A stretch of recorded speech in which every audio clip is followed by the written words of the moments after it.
Assalamualaikum warahmatullahi wabarakatuh.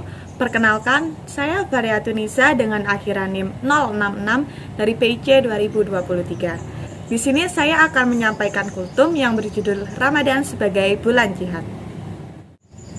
Assalamualaikum warahmatullahi wabarakatuh.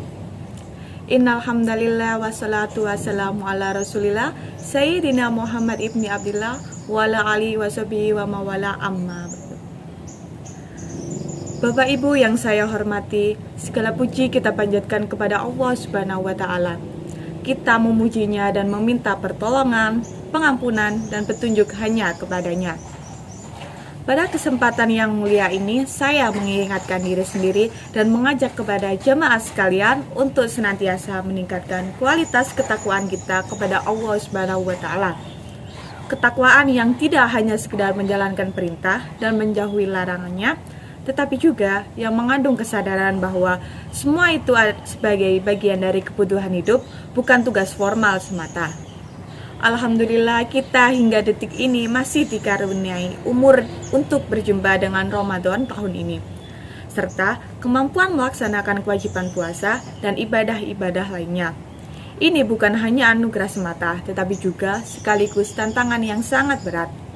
Tantangan berat tersebut tampak sejak dari redaksi kalimat yang dipilih Allah ketika mewajibkan puasa, yang berbunyi, Ya ayyuhalladzina amanu kutiba alaikumusyiyamu kama kutiba alal ladzina min qablikum la'allakum tattaqun.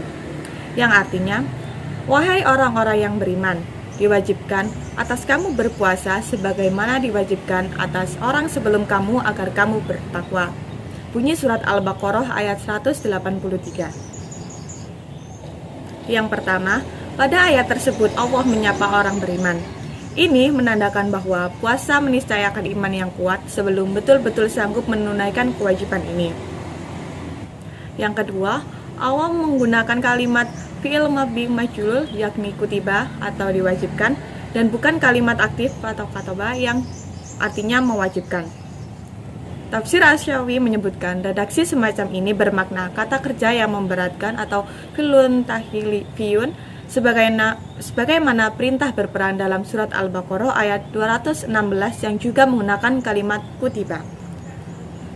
Hadirin yang dirahmati Allah, inti dari puasa adalah menahan, sebagaimana arti saum secara bahasa adalah imsyak atau menahan. Dalam fikih, puasa dimaknai sebagai menahan dari makan, minum, dan hal-hal yang membatalkan puasa, mulai dari terbit fajar hingga terbenamnya matahari. Jika mengacu pada definisi ini, tampaknya kesan berat dari puasa belum tergambar utuh. Apalagi di negara mayoritas muslim seperti Indonesia, yang sebagian besar penduduknya berpuasa dan menghormati orang puasa. Kondisi lingkungan semacam ini tentu sangat mendukung untuk melalui lapar dan dahaga dengan relatif ringan. Kesannya menjadi lain ketika kita geser makna menahan tersebut pada pengertian yang lebih hakiki, yakni menahan diri dari nafsu untuk berbuat buruk. Artinya, puasa tidak hanya berhubungan masalah perut dan kelamin, tetapi juga jiwa manusia untuk selalu terhindar dari perbuatan tercela atau al-akhlak al-mazmumah. Karena itu, yang dijaga bukan satu atau dua anggota badan, melainkan seluruh anggota tubuh berlaku sesuai tuntunan syariatnya. Konsekuensi dari itu semua adalah tuntunan untuk tidak hanya menjaga mulut dari makan, tetapi juga dari perkataan kotor, ucapan yang menyakiti orang lain, bohong, obrolan sia-sia, ghibah, fitnah, adu domba, dan ungkapan-ungkapan yang bisa merusak hubungan sosial. Tidak cuma menahan kaki dan tangan dari perjalanan menuju restoran di siang bolong, melainkan juga dari perbuatan maksiat dan menzalimi orang lain. Bukan sekedar mencegah telinga dari masuknya benda-benda, tetapi juga dari masuknya gosip, informasi yang tidak berguna, dan seterusnya. Bukankah menahan anggota tubuh agar tidak terseret kepada perbuatan celah itu lebih sulit dan berat ketimbang menahan lapar dari dahaga? Sebab musuh utamanya bukan lagi godaan makanan dan minum, melainkan pula ego dan nafsu dari dalam dirinya sendiri. Melawan diri sendiri tentu lebih susah daripada melawan musuh di luar diri.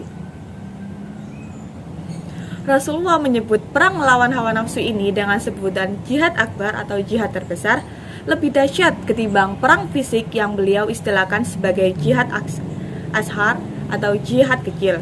Sepulang dari perang Badar, Rasulullah berkata di hadapan para sahabatnya, "Lajatum minal jihadil as'ari ilal jihadil akbar, faqila wa ma jihadu akbar ya Rasulullah?" Faqala jihadun nas. Yang artinya, kalian telah berpulang dari sebuah peperangan kecil menuju peperangan akbar. Lalu sahabat bertanya, "Apakah peperangan akbar yang lebih besar itu, wahai Rasulullah?" Rasulullah pun menjawab, "Jihad atau memerangi hawa nafsu."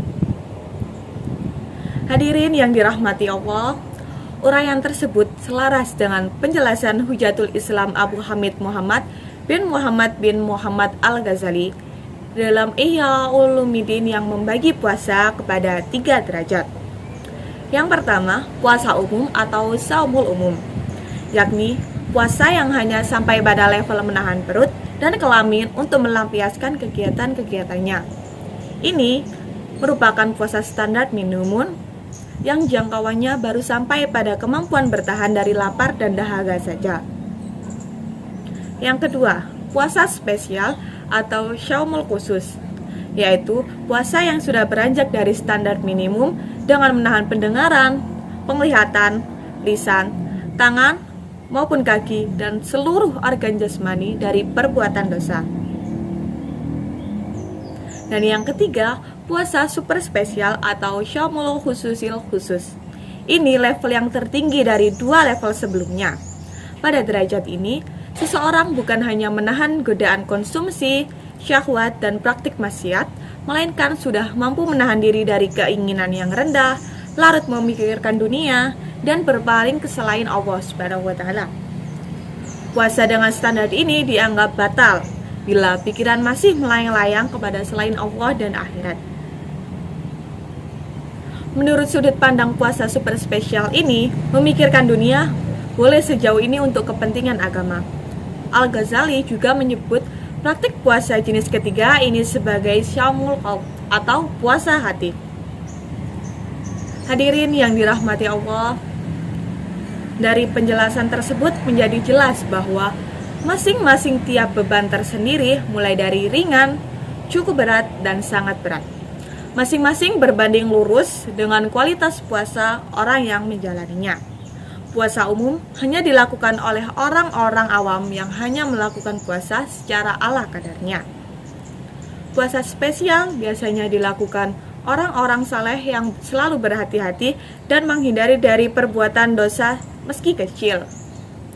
Sedangkan puasa super spesial dilakukan oleh orang-orang tertentu yang hatinya selalu terpaut kepada Allah SWT, bukan kepada yang lain. Dengan demikian, jihad yang betul-betul akbar ada pada derajat puasa kedua dan ketiga. Musuh yang dipeperangi pada derajat ini bersifat tersembunyi, penuh tipu daya, dan tak jarang digandrungi. Godaannya super berat sebab di mana-mana melepas sesuatu yang dibenci nafsu selalu lebih gampang ketimbang melepas sesuatu yang disukainya. Nafsu senantiasa memoles hal-hal terlarang tanpa indah meskipun semu. Hadirin, Imam Al-Ghazali hanya mengaitkan 3 derajat puasa tersebut dengan kemampuan menahan, bukan seberapa besar kualitas ritual ibadah seseorang selama Ramadan. Artinya, tidak ada jaminan orang yang rajin sholat tarawih saben malam, rutin menghatamkan Al-Quran tiap pekan, ataupun giat berzikir sudah pasti berada pada derajat puasa orang-orang khusus. Ibadah-ibadah tersebut sangat dianjurkan, tetapi menjadi rusak ketika seseorang ternyata ia masih gemar menggunjing, bertengkar dengan tetangga, menyimpan dendam, menyebar kabar bohong di media sosial, memprovokasi permusuhan, atau perilaku tercela lainnya. Puasa ini memang berat dijalankan ketika dilihat dari sudut pandang rohani. Namun, seberat apapun mengajak kepada diri sendiri dan kepada jamaah semua untuk mencapai kualitas puasa yang setinggi-tingginya. Mungkin tidak bisa diraih secara instan, tetapi ikhtiar dan belajar kita secara tahap demi tahap insya Allah akan mendatangkan petunjuk dan kepekaan batin, sehingga kita mampu mencapai derajat puasa orang-orang khusus. Semoga kesucian Ramadan tahun ini yang meningkatkan kesucian hati dan pikiran kita, membersihkan perangkai-perangkai buruk yang melekat dalam diri kita, dan mengembaskan seluruh godaan berat membuat diri kita dari durhaka dan kufur. Amin, amin, robbal alamin. Itulah tadi ceramah singkat yang dapat saya sampaikan pada kesempatan kali ini. Jika ada salah kata yang tidak berkenan di dalam hati jamaah sekalian, saya mohon maaf yang sebesar-besarnya. Akhirul kata, wassalamualaikum warahmatullahi wabarakatuh.